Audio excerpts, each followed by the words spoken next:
नमस्कार, मी लतिका। आज मी तुम्हाला दाखवणार आहे ताकातली भेंडी। तर त्यासाठी बघा ही 200 ग्रॅम भेंडी घेतलेली आहे। तिला स्वच्छ धुवून पुसून घेतलेली आहे आणि पुसल्यानंतर बघा मी तिला अशी कापून घेतलेली आहे। छोटे मोठे तुकडे बघा आवडीप्रमाणे करायचे। बघा अशा पद्धतीने केलेले आहे आणि मध्ये काय केलेलं असं चीर पाडून घेतलेली आहे। त्यासाठी काय घेतलेलं आहे बघा अर्धा लिटर ताक आणि ताक बघा असं मस्त असं पातळ आहे आणि थोडंसं आंबट पण आहे। त्यात टाकणार आहे बघा मी 1 चमचा बेसन पीठ। ही अर्धा लिटर साठी आहे बरं का।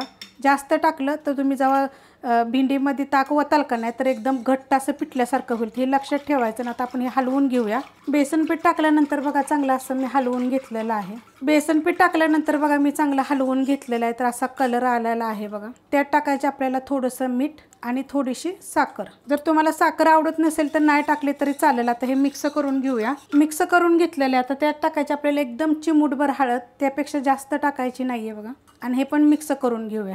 हळद टाकल्यानंतर पण मी मिक्स करून घेतलेलं आहे। कढई गरम करत ठेवली, त्यामध्ये आपण तेल टाकून घेऊया। तेलाच्या जागी तुम्ही तूप पण टाकू शकता। चांगलं गरम होऊन देऊया। तेल गरम झालेलं आहे, गॅस आहे मीडियम। त्यात टाकणार आहे आता मोहरी, छोटा 1 चमचा टाकलेली आहे। जिरं, हिरवी मिरची, गॅस आता थोडासा मी बारीक केलेला आहे। 4 ते 5 लसणाच्या पाकळ्या मी कुटून घेतलेल्या आहेत।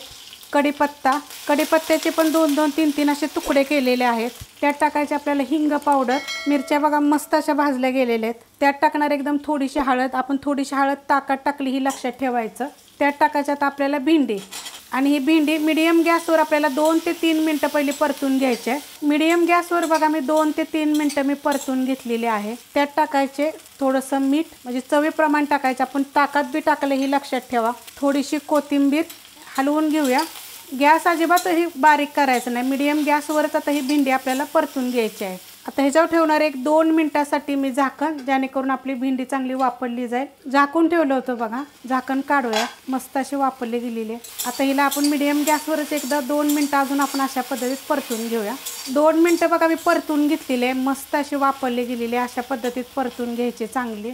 आता ह्याच्यामध्ये आपल्याला हे जे ताक आपण सगळं मिक्स करून घेतलं होतं हे टाकून घ्यायचं आणि हलवून घेऊया। आता ताक टाकल्यानंतर आपल्याला एकसारखं बघा मीडियम गॅसवर हलवत राहायचे। जर तुम्ही असं हलवलं नाही तर कधी कधी मग काय होतं माहिती आहे का, आपलं ताक फुटलं जातं। आपण जरा उकळी फुटस्तोवर एकसारखं आपण हलवत राहायचं। मस्त बघा अशी उकळलेली, अशी पद्धतीत उकळून घ्यायची चांगली।